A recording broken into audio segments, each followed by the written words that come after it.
Greetings again. Once more, this is Dr. Jimmy, of course. It's still Thursday, November 11th. Bob the cat is still over there. Although she was gone a while ago, she came back.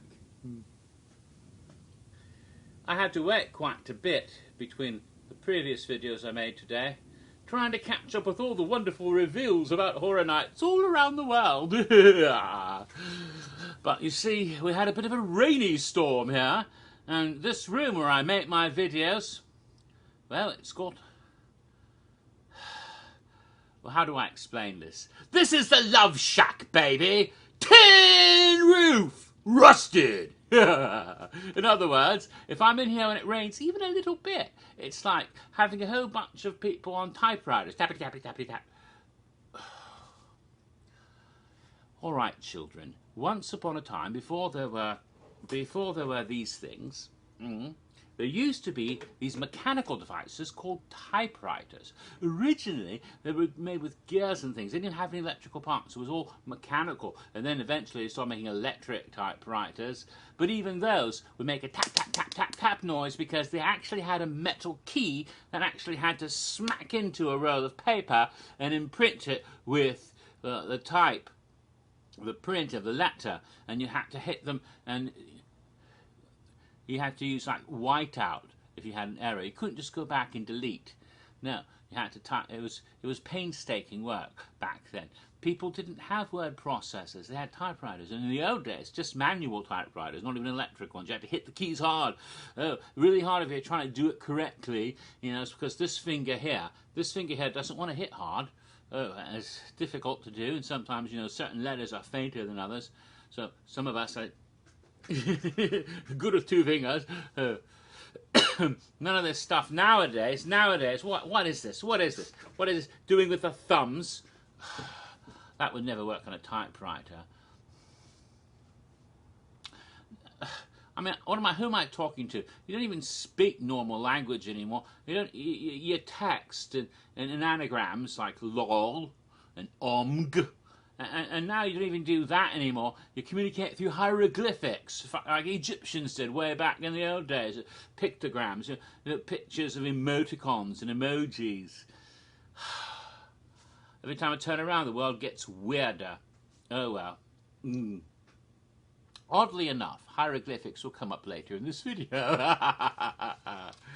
Because everything old is new again. That's a good song for it. No song clue for a house that's already been revealed. Besides, I don't do the cryptic clues anymore. Honestly, I don't. Now, getting back to it.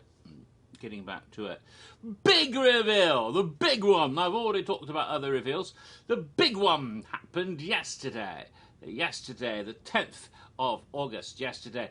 Big reveal when for Orlando. Yes, for here, Halloween Horror Nights 26 in Orlando, they revealed all of the original content at once. Yes, 3 original haunted houses, 5 original scare zones, 2 not necessarily original shows, but there they are. All that revealed at once. Bing, bang, boom. Can I get through all of this in one video? Probably not. I'll do my best. Right then, the houses. Let's get on with the reveals. Now, you might remember on the website it had said we're going to get 9 haunted houses. 9. And Mike Aiello kind of let it be known on Twitter that there was going to be 6 intellectual property houses and 3 originals. Yes. And they released Krampus a week ago. Oh, goody Krampus. Ha! Now we knew there were 6 of the houses had been revealed, you know. 5 IPs and 1 original, right? Because it was the Texas Chainsaw Massacre and The Exorcist, and there was the 5th annual The Walking Dead house, and there was the Icon Chance's house. We don't really know what it's called, but it said on the website, you know, Chance says you won't stand a chance. Maybe that's the name of the house, okay? And then 5 was Halloween Hell Comes to Haddonfield, and then 6 was Krampus. 6 houses revealed already. 5 IPs, 1 original, good to go, right? Mike said no. Mike said Now we've revealed 5 haunted houses. That means there's 4 left. 1 IP and 3 originals. And we went, what? But we counted them. There were 6. How can you? Did you miscount? And he goes, no. We didn't reveal Chance yet. Not really reveal. We just told you about the house. We didn't really reveal it fully. So apparently, what we thought we knew about Chance's house, the whole backstory. Chance has been captured. She's incarcerated, probably in Shady Brook. She's got 2 different forms. Mad Chance in the asylum. She knows she's there. And she's pissed off. Crazy happy Chance in her theatre of the mind, escaping from reality, groovy world where everything is happy and everyone smiles. And if they don't, we kill them. Yes, wonderful. Mad world that she's living in. We got 2 versions of Chance in one house. We thought we knew all about it. Sure, we did know just about all about it, but apparently we didn't know everything, because he said there's more to it, a little bit, some other dimension we were overlooking. Ooh. Yeah. So, alright, we'll have to wait and see. And then yesterday, all original content is revealed in First Haunted House is Chance's house. And for the first time, the name of the house is revealed. And yeah, you won't stand a chance is in there, but that's not the whole name. It's called Lunatic's Playground 3D. You won't stand a chance. So, that was the aspect of the house we hadn't got yet. That it would be in 3D! Whoa! 3D! Whoa! Multi-dimensional. Yes, one of those houses where you wear the little flimsy plastic glasses over your own glasses, if you happen to wear glasses like I do, or sometimes inside them, and then and of course, it's not real 3D glasses. It's basically a stereoscopic thing where it allows any ultraviolet bright colours to pop. So it looks like something, a bright colour, say like a bright red, for example. It's over here, and you see it way over there. You see it way over there, and somehow, because of your glasses, it looks like it's right in front of your face. Oh, there it is, when it's really way over here. See, oh my God, it looks quite startling like that. And so they've done that for a number of years, of course, to varying effect. And so we now know that's going to be utilised in the house. And they didn't reveal location of the house, but there's only 2 places it could possibly go. There's only 2 places left they could possibly go, and the majority of people think it's probably going to be in the Clearview Sprung tent that they recently put up in between the Fear Factor Auditorium and the Men in Black Alien attraction, a big tent which has some wooden bits that sort of form like a windy path to get into it and all of that. It's probably where it's going to go. So it looks quite interesting. There's an aerial photograph of the tent recently.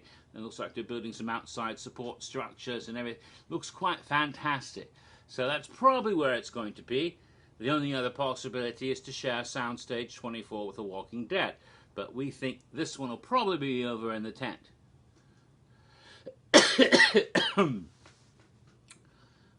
Because it's going to be an intense house. Sorry. And yeah, it's going to be in 3D. I did not know that. There have been some rumours from the very moment the whole concept of the house was leaked. Not leaked, but actually revealed, because it reminded people of Asylum last year, Asylum in Wonderland. And it did remind them of that, and people thought it was going to be in Shrek. Of course, they're not, Krampus is there. But people thought, oh, it has to be in 3D because it's so much like Asylum. Not necessarily.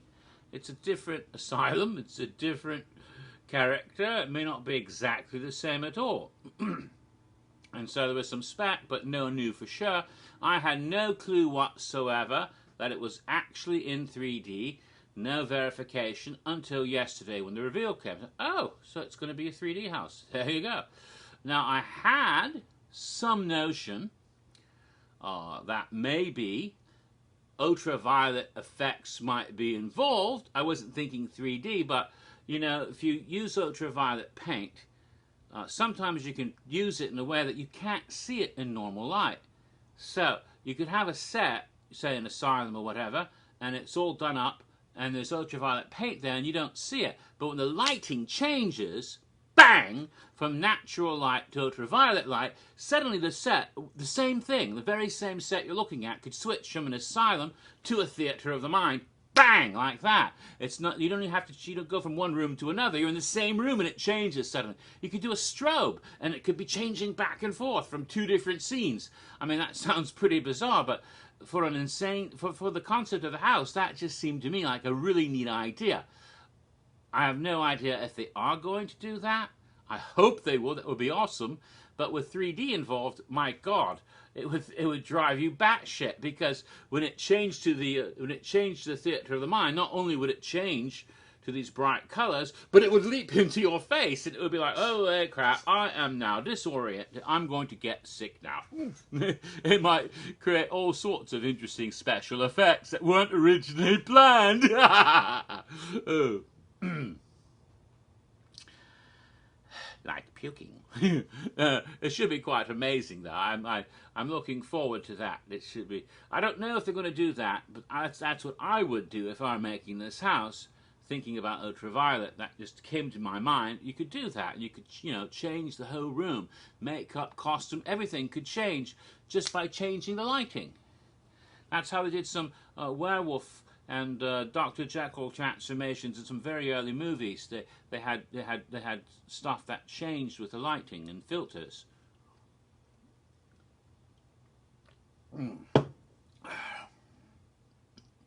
So, just a thought.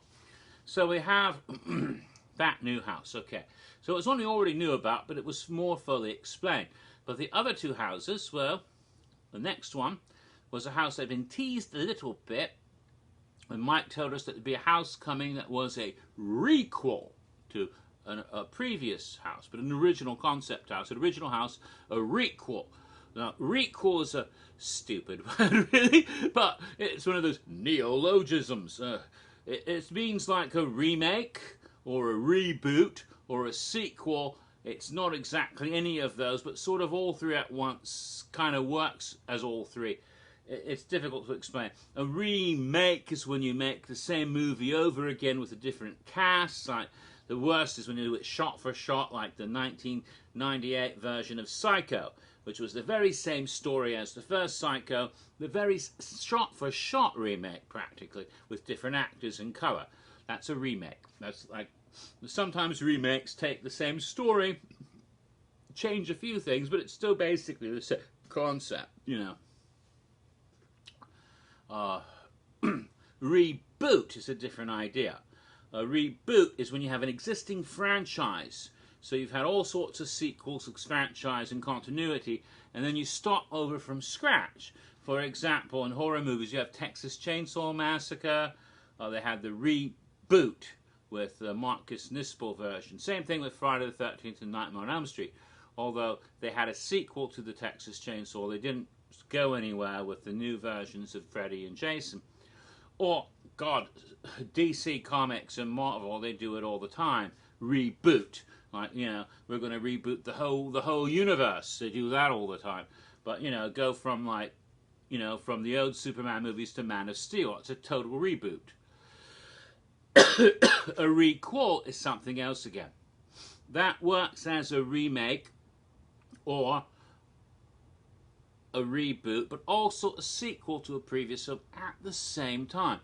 One of the Superman movies does fit that. The Superman Returns, the one with Brandon Routh, or Ruth, or however you pronounce his name, because it was a reboot, sort of the Superman franchise, but also was actually a sequel to the Christopher Reeve films, even though it wasn't. It had that sort of thing. A better example would be Evil Dead 2. The original Evil Dead came out in, I think, 1982 or something, and Evil Dead 2 came out shortly after, 81, 82, somewhere in there. And Evil Dead 2 actually retold the whole story of the Evil Dead in like a reboot, or a remake, but at the same time was a sequel continuing the story. So it worked both ways, even though it had the same actors and things, and directed by the same people. So you have all of that. So that might be a requel, somewhere in between, or in serving functions of a remake, a reboot, and a sequel at the same time. I think it's just the word nitpickers used to drive us batshit crazy. It's a movie, enjoy it. Yeah. So Mike said there'd be a requel to a previous original haunted house. Well, it turns out that the original haunted house that's being requelled is Ghost Town. Way back in 2004, 12 years ago, there was an event called Halloween Horror Nights 14. This was the sometimes subtitled 2 Times the Fear, sometimes subtitled What's Your Breaking Point? Either way, it included both Islands of Adventure and Universal Studios Florida in the same event. 2 parks, 1 event. Yes, the only time they've ever done that. And they had some of the best haunted houses that year. So really, it was really a stellar year for Horror Nights. A lot of people who are old enough to have been there, it's one of their favourite years, if not the favourite year for a lot of people. And they had some great haunted houses. One of them was Ghost Town, which was set in an old western town of Lightning Gulch, where, greed for gold caused people to, get mad and crazy and kill each other. And it got lots of violence and carnage and whatever. And it was like an old western, spaghetti western with lots of violence and killings and blood everywhere. Quite wild, exciting, old west town. Lots of fun. Good house. And one they hadn't done in years. Oh, remember we had that whole thing about bad smells in houses? There was a good, nasty smell of horse poo-poo in that house in the stable scenes. Ooh, my goodness. Whoa, Nelly. Well, the rebooting, retelling, requilling, whatever the fuck you want to call it, it's called Ghost Town, The Curse of Lightning Gulch. You go back to that old town of Lightning Gulch, but it's going to be more ghoulish and ghostly this time. It's more like the supernatural aspects that they hinted at in the first house, but didn't really get into. The house is cursed because, the town is cursed because of lust for gold. And that was part of the backstory of Ghost Town, Lightning Gulch, especially on the website, but you didn't really see it in the house so much. This time, this is a haunted place. This is the ghouls and spectres and nastiness is happening. This is a ghostly, ghastly place. And they've shown us, and if you haven't looked yet, make sure you don't just look on the website for Horror Nights 26. Go to Universal Orlando Resort blog. Find that and look at what they say about 26 in there, because they got pictures from inside the house already. Magnificent. Ooh, quite creepy. Undertaker's shop and the saloon, and then they also have some production artwork of set pieces that have been designed, and even a costume, one of the nice ladies who works in the saloon. Well, let's be honest, like Miss Kitty in Gunsmoke, what did she really do for a living? A saloon hostess, downtown dining and entertainment district hostess, that's one of my favourite euphemisms for lady parts, downtown dining and entertainment district. Another one of my favourite is Whisker Biscuit, because I just like the way it rings off the tongue. Whisker Biscuit, yes. But we're not here to talk about funny names for vaginas. No, we're talking about Miss Kitty and what she did for a living. Let's be honest. She was a hooah. She was a pro. She was a skanky hoe.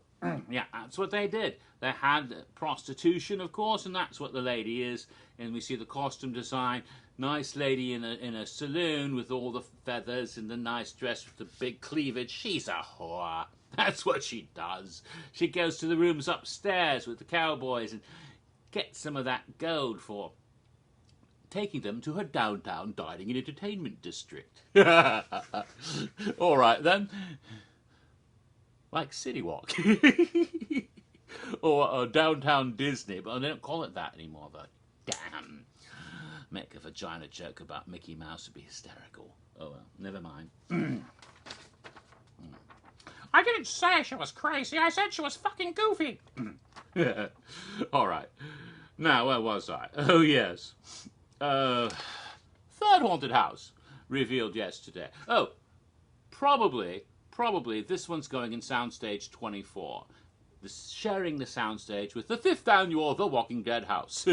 Because we don't know the full title yet. Maybe they haven't figured it out yet themselves. Third haunted house. Original haunted house revealed yesterday. It's a whopper. It's one they've been teasing and teasing and teasing us for weeks on end.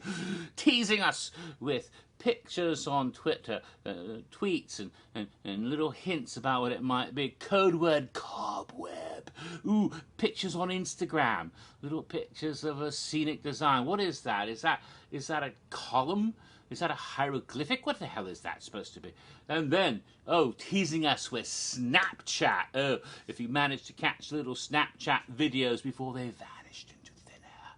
You saw a guy named Matt who works for Universal Social Media sneaking into Sprung Tent 1. And, there's lots of vines. Is there a jungle in here? Ooh, there's some dead body parts. Ooh, what's this, a brain? Ooh. And here's, like, some dismembered corpses, and the eyeball is still in there. Ooh, that's icky. And what happened next? I don't know. Is that someone watching me? No, and there's no one there. Of course not. It'd be silly. Yeah, that's how it ended. All of these things. But what was that? Was that cannibals in the jungle? But all the rumors seem to be about Egypt and desert tombs. How could you have jungles and deserts in the same house? Is it in Egypt like everyone thinks? It's supposed to be all cramped and claustrophobic in there. They put ceilings through the whole house. Ceilings in the whole house! Not just like American Werewolf in London, where they only had ceilings in the London Underground. Ceilings in the whole house. They had to put in sprinkler systems through the whole house so that if anything caught fire, the sprinklers would work in the house, because otherwise it'd be up, top of the sprung tent roof, and it would hit the top of the house and bounce off, and it wouldn't go inside where people would get caught, So obviously you have the sprinkler system for safety in the ceilings you created inside the house itself. Tight and claustrophobic, tombs and caves, but what is it? What is it? What is it? They keep teasing us, cobweb. What the fuck is cobweb? Guess what? I'm out of time. I'll reveal what cobweb was, if you don't know already, in the next video. Oh, but they did slip up with the name Tomb of the Ancients, because that popped up in the Universal Orlando Annual Pass mailer that came out the other day. Or actually a few days ago for some people, depending on who got them first. So, next video will be part 2 of the big Orlando reveal yesterday.